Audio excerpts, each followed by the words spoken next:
Before we dive into today's wild story, don't forget to hit that subscribe button.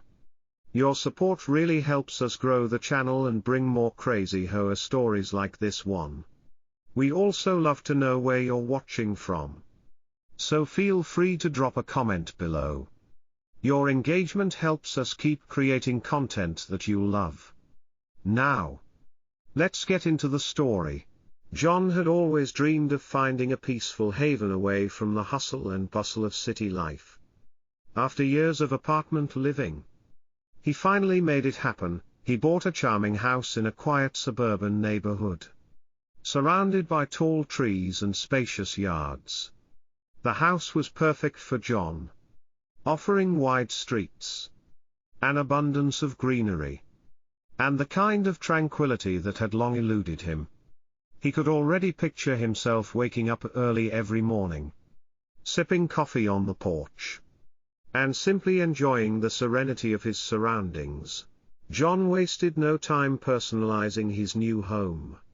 He carefully chose plants for the front yard, placed a swing in the backyard, and, because he loved a good laugh, he added a few garden gnomes for some whimsical charm. His kids loved it when they came over on weekends, running around the yard, laughing and playing. For the first time in years, John felt at peace. His new neighborhood seemed to embrace his simple, carefree lifestyle, until the day Carol, the HOA president, noticed his yard. Little did John know, his dream of a peaceful life was about to be interrupted by someone with a very different vision of what made a proper neighborhood. It was a bright Saturday morning when John first noticed Carol standing at the edge of his yard, staring intently at his garden. She stood perfectly still, her sunglasses perched on her nose and a notepad in hand. John couldn't help but feel a little uneasy. He'd never seen her before, but there was something about her presence that made him instinctively tense. Carol was the HOA president, and from the way she observed everything, he knew this would not be a casual introduction. John decided to greet her politely, walking over with a friendly smile. "Good morning. Can I help you with something?" he called out, trying to keep the tone light. Carol turned, her lips curling into a tight smile that didn't quite reach her eyes. "Hello there, Mr. Smith. I'm Carol Williams, the president of the HOA. I wanted to introduce myself and have a quick chat about your property," she said, as if she were about to deliver some very important news. She stepped closer, surveying the yard with what seemed like an almost critical eye. "You see, our community takes great pride in maintaining uniformity, and I've noticed a few things in your yard that don't exactly meet our guidelines," she continued, her voice sharp and authoritative. John's mind raced as she listed off minor details: the swing in the backyard, the height of his trees, and the garden gnomes. Each complaint sounded more ridiculous than the last. But the worst part came when she pointed at his fence, claiming it was too tall and out of place. "I recommend you lower it and repaint it to match the neighborhood standard," she insisted, her voice cold. John, surprised by her audacity, stood his ground. "This is my property. I'll decide what to do with my fence." Carol's smile disappeared, replaced by a glare. "Well, Mr. Smith, let's see how long you can keep that attitude. I have the power to make sure this whole neighborhood is in harmony," she said, her tone dripping with subtle menace before turning to leave, leaving John standing there, shocked by the encounter. The next morning, John was surprised to find a letter waiting for him in his mailbox. He tore it open, expecting something standard, but what he read was far from it. The letter was an official warning from the HOA, demanding that John remove the swing, trim his trees, take down the garden gnomes, and lower his fence within 7 days. The language was formal, almost robotic, as though it had been designed to intimidate. John couldn't believe his eyes. He wasn't even a member of the HOA. And yet here they were, trying to impose their rules on his private property. He decided to ignore it, thinking this was just a typical HOA overreach. But the very next day, Carol was waiting by his mailbox as he walked to his car. She flashed him a tight smile, clearly expecting him to back down. "Did you get our letter, Mr. Smith?" she asked, her tone dripping with condescension. "Yes, Ms. Williams?" John replied curtly, trying to remain calm. "And it's nonsense." Carol's face tightened. "You'll regret ignoring our community standards. The neighbors are already talking about your yard. It's an eyesore." John narrowed his eyes. "I'm not part of your HOA, Carol. You have no authority here." Carol didn't back down. "You're part of this neighborhood. And I'll make sure everyone knows it. You're not above the rules." With that, she turned and walked off, leaving John fuming. The following days were filled with more official letters, each one more ridiculous than the last. One letter even threatened him with a fine of $1,500 for his unsightly yard. John had had enough. He called his lawyer, Adam, and sent a formal letter declaring that his property was not under the HOA's jurisdiction. But still, the harassment continued. Every time John stepped outside, he saw Carol standing across the street, phone in hand, taking pictures of his yard. It was clear that Carol wouldn't give up without a fight. The situation began to escalate, in a way John hadn't anticipated. Every morning, like clockwork, Carol was there, lurking at the edge of his property, phone in hand, taking photos of everything she could. The swing, the trees, the fence, nothing was safe from her scrutinizing gaze. It wasn't just about complaints anymore, it felt personal. John could feel the stress building up, and his frustration reached a boiling point. One afternoon, as John was watering his plants, he noticed something unusual. From the corner of his eye, he saw Carol standing across the street, not taking her usual photos but clearly watching him. He knew this was more than just concern for the neighborhood. It was surveillance.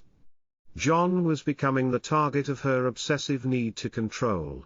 The next day, he decided to take action. He grabbed his phone and snapped a few pictures of Carol from the front porch.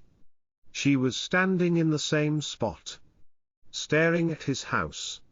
But this time, he noticed something strange. She immediately ducked behind a neighbor's fence as though she had been caught. John smiled to himself, realizing the tables had turned. 2 days later, another letter arrived. This time, it was from the HOA, claiming that all properties in the neighborhood would now be under the association's authority, whether the owners liked it or not. They demanded payment for HOA membership and issued new rules. John was furious. There was no legal basis for this, and he knew it. He called his lawyer again, who confirmed that the HOA couldn't force him to join. Despite this, Carol's harassment didn't stop. It got worse. One evening, John checked his security cameras through an app on his phone. What he saw made his blood run cold. Carol and another woman were on his property again. They were walking around, taking measurements, and writing down notes as if they had every right to be there. Carol was inspecting his swing, measuring his trees, and even peering into his windows. John didn't hesitate. He called the sheriff's department, reporting the trespassing. He knew this couldn't go on. Carol had crossed the line, and he wasn't about to let her get away with it. The next morning, John felt a sense of unease hanging in the air. Carol's antics had gone too far, but he had no idea just how much worse things could get. That night, while relaxing in his living room, he received a notification on his phone. It was from his security camera system, a motion alert. John's eyes widened as he opened the app and watched the footage in disbelief. There, clearly visible in the dim light of the street lamps, was Carol. She was on his property again, this time with a dark coat covering her, looking suspiciously like a prowler. She wasn't taking photos or measuring anymore, she was ripping something from his yard, one of his decorative bushes. The branches snapped loudly in the stillness of the night as Carol yanked at the plant. Clearly frustrated, John zoomed in on the camera feed, his heart racing. What was she doing? Carol stepped back, holding the ripped plant in her hands, as she snapped a picture, documenting the supposed damage. But that wasn't all. John noticed a can in her other hand. A can of spray paint. For a split second, everything went still. John could almost hear the wheels turning in Carol's head. She wasn't just vandalizing his property, she was planning to leave a mark. He could only guess what it was, something to make it look like his yard was neglected. Perhaps she was going to spray something on his fence, unsafe, hazard, or neglected property, anything to make her complaints seem legitimate. John's blood boiled. He couldn't let her get away with this. Not now. He immediately called the police, telling them that someone had trespassed on his property, and was damaging his plants. He mentioned that he had live video evidence. As he hung up, he grabbed his jacket and headed outside. He wasn't going to wait for the police to arrive. As John stepped out into the cold night air, his eyes locked onto Carol, who was about to leave through the side gate, unaware that he was standing just a few feet away. She froze mid-step when she saw him, her body tensing like a deer caught in headlights. In her hands, she still clutched the can of spray paint, trying to hide it behind her back. John crossed his arms, his voice low but firm. "Are you serious? Carol? What are you doing here at 2 a.m. on my property?" Carol stammered, clearly caught off guard. She lifted her chin and tried to maintain some semblance of dignity. I was just passing by," she mumbled. But her words were hollow, and even she didn't believe them. John didn't back down. "You were planning to spray something on my fence, weren't you? Something like neglected property or hazard zone to make it look like I'm the problem." His voice cut through the tension. And for a moment, Carol said nothing. Before she could react, the sound of sirens echoed down the street. Carol's eyes widened as 2 police cruisers appeared, their lights flashing in the darkness. For the first time since John had met her, Carol looked truly cornered. She whipped around, hoping to escape. But it was too late. The officers had already stepped out of their vehicles. "Ma'am, we need you to stay right where you are," one of the officers said, his voice calm but authoritative. Carol opened her mouth to argue, but the officer cut her off. "You were on private property without permission, at an unusual hour, and in possession of items that suggest you intended to damage the property. John pulled out his phone and showed the officers the live footage of Carol vandalizing his plants and carrying the spray paint. One of the officers nodded and looked at Carol, his expression unwavering. "You're under arrest for trespassing and property damage." Carol's face turned bright red with anger. She tried to backpedal, but there was no escaping the reality of the situation. "This is my neighborhood," she yelled, desperate to regain control. "I'm just trying to make sure it stays well maintained." The second officer stepped forward, his voice stern. "Turn around, ma'am, and put your hands behind your back." John stood there, arms crossed, feeling a strange sense of satisfaction. Finally, Carol was getting the consequences she deserved. He had spent weeks dealing with her harassment, and now the tables had turned.